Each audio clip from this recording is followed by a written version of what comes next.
Welcome to the Mostly Traverse City podcast. I'm Julie Bronze. And I'm Don Pichet. Each episode, we introduce you to the real treasure of TC, its people. You're invited to get to know the soul of Traverse City, one story at a time.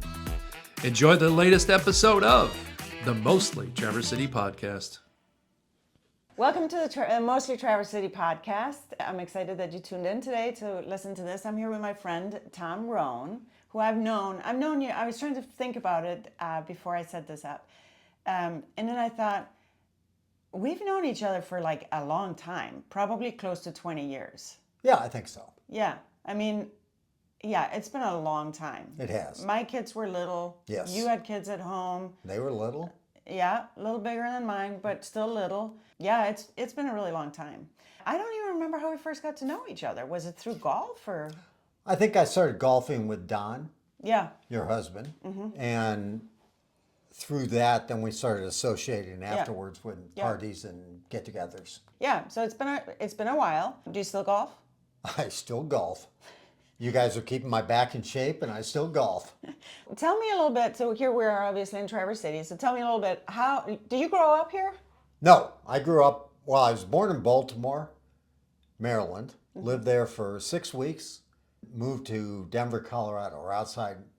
Actually, it was Breckenridge. Oh, cool. My dad and the rest of the family had already moved out there, and I had to stay behind with Mom to get a little older. I'm glad that they left your mom with you at 6 weeks old. I thought that was good. Yeah, that was probably worked to your benefit. And we lived there until, I can't remember how old. And my dad got transferred out to Arlington, Virginia.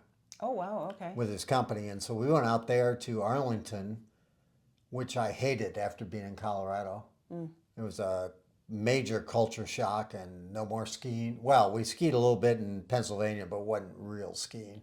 We lived out there for probably 5-6 years, and then my dad got transferred again to Chicago. And so we moved out to the suburbs of Chicago, where I went to high school. Oh, wow. So you kind of moved around a little bit. A little bit, not as much as some people, but enough. Enough. More than others, and not as many as not Right. as much as others. So then did you stay there to go to college, or what happened after high school? Played sports in high school, football, basketball, baseball. My uncle was a professor at Arizona State University, and he said he talked to the coach, and so I ended up going there for 1 semester. Never went to any classes. Found out immediately that the talent level down there was much higher than I was at that time. So I came back to Illinois, and I spent a year and a half back there. I ended up in Alaska working on the pipeline. Wow. Didn't know that, did you? Did not know that. Yeah. My dad had some connections up there, so he shipped me up there. And I went up there and worked during the summer months. Wintertime hit, and I said, I'm not staying here. So I came back to Illinois, and then I went back one more summer because you could make a lot of money. Yeah, I a bet lot you of could, money. Probably. And so I went up there for one more summer and then came back.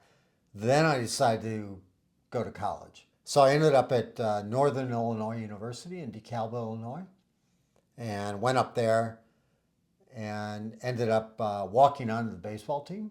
Wow. And made the team, and then a couple years playing, and very fortunate, I got drafted by the California Angels and went on to play with them for a few years in the minor leagues.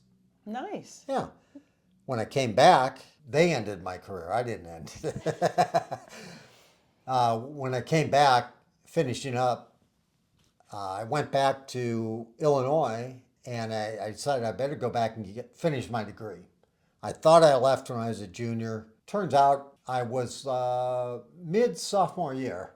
I guess basket weaving and jogging and all those don't add up to a lot of credits. And so I got back, but I did get my degree in economics. I did find out that if you go to class, you listen, and you keep the book, you can do very well. I think that's a very valuable little tip there. It is. I was trying to tell some of the younger students in class, I said, all you got to do is show up. I mean, that's half the battle. You can get a degree. They're handing them out to just about everybody if you show up. If you show up and pay attention. We have a saying, it's like, you know, you got to be there and you got to be in the room with the people. Yes. Because if once you do that, then you get connected, you start, like you said, you can get a degree if you put in the work. Yes. And I recall vividly, I was taking an economics, it was environmental economics. It's a good course. And I took a test and I missed an entire page back in front of questions. They weren't questions, you had to work it out, show all your diagrams and everything. If anybody knows economics, that's what you do. And I got a C, and I was getting straight A's at that point. So I went in and saw the professor, and he told me if I got an A in the final, he'd give me my A. I aced the final and got the A. But when I was younger, I never would have talked to him. Right. I would have, oh well, I blew that one. Yeah, you gotta ask. You do. And professors, I mean, if you go in and talk to them, anything in life, if you go in and talk to them and ask, you can get a lot accomplished that way. Right, yeah. Again, it's like putting yourself, you might get 100 no's on something, but eventually somebody's going to say yes to whatever it is. And unless you ask, you won't know. So exactly. That's another tidbit of it, good information there. So how'd you end up here? I ended up getting married, and in that family, they owned McDonald's restaurants. And we were operating 3 stores out in the farmland outside of Chicago. And we ended up selling the stores. And my wife and I at the time, with 2 young kids, we were trying to find a place to move to. And we'd always vacationed up here at Crystal Lake, down by Frankfurt and Beulah. Loved it. And we went to Denver, went to Fort Worth where we had some good friends, and we went up here and looked around. And we were very fortunate because we could have moved anywhere, and we had time to research. And we decided that we thought Traverse City was the best place to raise the kids and for us to live at that time. And so we started searching up here, and we were very fortunate financially after the sale, but still needed something to do. I was 39 at that time. You needed something to do. Yes. Yeah. My banker down in Illinois owned 12 car washes. And I was talking to him, and I said, talk to me about these car washes. Why do you have 12 of them? And he started talking to me about them, and it seemed like a pretty good idea. And I came up here, and I thought at that time that there was an opportunity up here, and we could build some car washes and make a living doing that. And we have, and that was 27 years ago. Nice. Yeah. Now you own 1 car wash now, I'm right? down to 1 now. We had, I built 3 up here. I had Suttons Bay and Gaylord and Traverse City, and sold the other 2. And if anybody listening wants to buy another one, got one in Traverse City. I'm getting old. But you're still there? You're there a lot. I'm there, but not like the old days. I used to be there. There was a lot of years I was there 7 days a week, all the time, at one of the stores or another. So, but I'm wearing out, and I like a little bit more free time. Yeah, I get that. Yes. That. And it's not an easy thing to have because there's a lot of moving parts there that can go wrong. There is a lot of things in the weather. Water and cold weather don't mix all the time. And so we have a lot of systems to maintain. And then it's a lot of equipment in there that needs to be maintained. But fortunately, after 27 years, I'm pretty good at it. So your car wash is Superwash. Yes. And what street is it on? Parsons Road.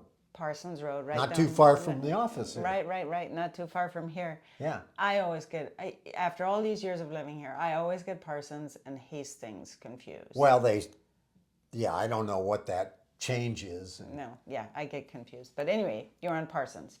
You moved up here, you started the car washes. But what else did you do? Like, what if somebody is to move into this community, what would you suggest if you're new here, and there's a lot of new people? Oh, yeah. What would you suggest for somebody if they're looking to find a community? What are some things that you can think of, or what's one way that you would suggest for people to get plugged in? I will say, I think the biggest thing that connected me with most people that I know now was golf. And I got hooked up playing golf and met some people on the golf course. And then you meet their friends and you play golf. And through that, that's probably most of my relationships now are through the golf community and meeting all their friends and family and wives and everything. Yeah. And that's been a very key development for me anyway. And I think you just have to get out there and put yourself out there and go. So finding a sport, if you like a sport, get it going, doing that. There's even, probably hiking clubs and whatnot, just all There's the... road biking, there's everything around here. I mean, if you can't find something to do in this area, you're not trying at all. If you're a wallflower, you're not going to meet people. Right. But if you go out there and just put yourself out there and engage, people around here are very nice. They're going to welcome you in and invite you over and introduce you to their friends, and then it just spreads from there. Yeah, so golf is definitely one way that people can get involved Yes. with things. So now, if I just came up here for a weekend and I wasn't a golfer, what's one thing or a week or whatever, people that come up here to vacation, what's one thing that you think, you know what, if you're here, you should go see this or eat at this place, or what would you say? The area is known. We have a lot of friends that come up from Texas. They all want to go to the wineries. They all have heard about the great restaurants around town. I mean, there's so many of them. And, it's the area has a wealth of all that. You can, I don't know how many wineries on the peninsula alone, 8 or 9 or 10, I don't know. But you can go there, and I'm not a big, especially in the summer, I'm not a big crowd fan, but they're packed, and you can meet a lot of people there and have a good time. And then the restaurants, if you can get in, that's a great place to go and have great food and meet people there. When you think about the growth of this area, do you see it stopping at any time, or do you see it just kind of continuing? It's like, where are we going to put all these people, or what are your thoughts on that? I mean, it's That's a tough one. When I first came up here and I took my plans to the city, I bought the land that we're on Parsons Road, and I took my plans down to the city, and I walked in there and told them what I was planning to do. And it was by right. That's zoned industrial, so I could do what I was going to do, put a car wash. And he said, "Where are you from?" And I said, "Outside of Chicago." And he said, "Why don't you go back there?" And this was, I won't mention his name, but this is a gentleman that worked at the city. And I was like, wow. And I remember there was a lot of this, okay, I'm here, we don't want anybody else. And now, I've been here 27 years. I almost feel the same way now after COVID with the influx of East Coast people. Nothing against the East Coast. They're a different animal compared to Midwesterners. And they come in and they're spending their money, buying properties, doing all that. But I'm not sure they appreciate what Traverse City was and is. And going forward, I don't see the place slowing down. Yeah, but I think that's the way it is everywhere. It's like, well, I'm here now. No, everybody else Yeah. has. That way. Don't come here. But I also think that with that, though, one of the things that when you have people from other areas is that it brings other thought processes, which can sometimes, like you said, people from different areas think differently, and Right. And you and I were kind of laughing about that because I grew up in Denmark, so a very different culture from here. But my husband grew up here. And after we graduated, we moved to Seattle. Right. We're in the Seattle area and practiced out there for 5 years. And I remember moving back here, and it was like we expected, like we'd call for something, that it would be right there because that's what we were used to, That's not how it was here. No. I remember we used to leave the door open at our office because the mailman knew who we were. Actually, to start with, they would just bring our mail to my father-in-law's office because they knew we were in the construction phase. Right. So it's like now we never leave the office without locking it. So there are things that have changed. But it also, it's brought, I think like the restaurant scene now compared to when we first moved here. I mean, it's great. amazing. Yeah. Like just the wine industry. There was basically nothing Right. at that time, so there's a lot of different benefits, I think, that come with it. But it does get packed, and I it's one of those things, and it's growing, and It's, yeah. during the summer months, Cherry Festival used to be the big draw. Yeah. And we went that 2 weeks where there's Yeah. just hordes of people here. Now it's all summer long. Yeah. And now it's all through the fall with the color season, Yeah. which I think it was good before. Yeah. But I shouldn't say this, but I personally avoid downtown for the most part during the summer. I just don't need to go near there. And the businesses they're not bothered by me not showing up in the summer because they're doing fine as it is. Yeah. And then we go back down to Modes and Red Ginger and some of those Yeah. in the slower months, Yeah. semi-slower, and enjoy it. I'm very happy for them. It's got to be a very difficult grind to keep employees and find employees. That's a huge factor around here. The cost of living has gone up quite a bit. And if you moved here today, the cost of from when we moved here, the cost of living is probably triple what it used to be. Yeah, it's gotten more expensive, but and It doesn't mean you can't make it though. no.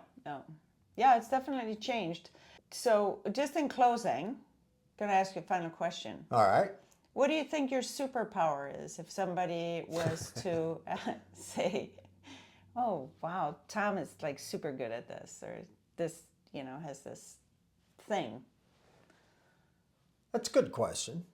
And you brought that up earlier so I could think about it a little bit. And I didn't have a real good idea initially, but one of the things you brought up is that I love to bake and cook.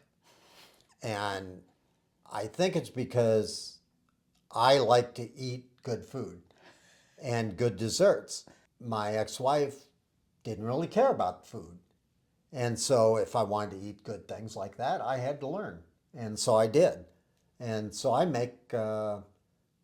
I see something on TV or a recipe somewhere or someone talks about something, I'll go out and make it.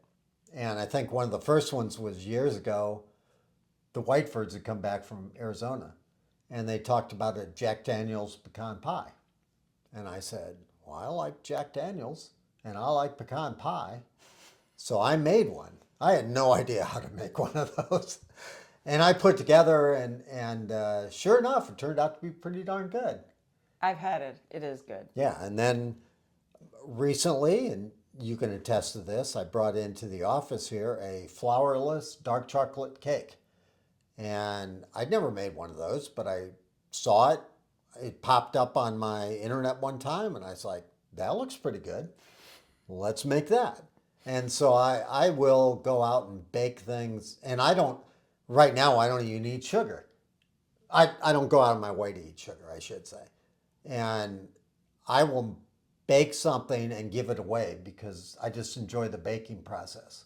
I love it. Well, I can say we're really happy that you don't really eat it because it comes here. It means more of it comes down here. Right. Yeah. And we really enjoy it. So yeah, that flourless chocolate cake, that was very good. But you said something really interesting because I said I used to bake a lot. Yeah.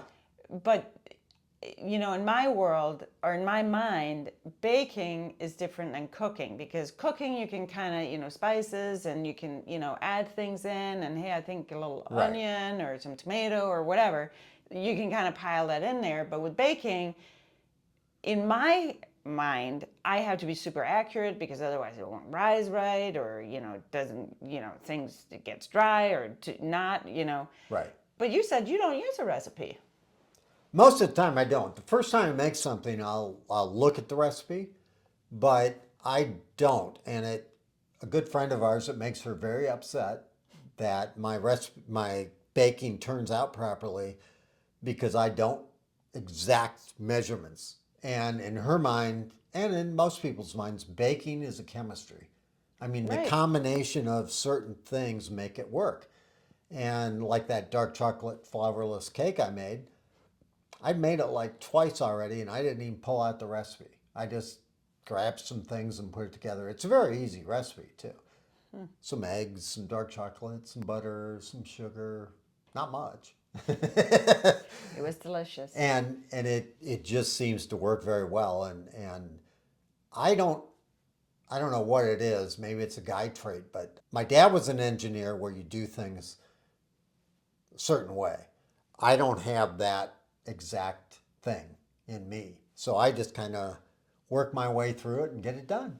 And it seems to work. Well, it does seem to work. Yeah. Well, thanks, Tom. I'm really glad that you were on here, and thank you for sharing your story. And I learned that new thing about the pipeline.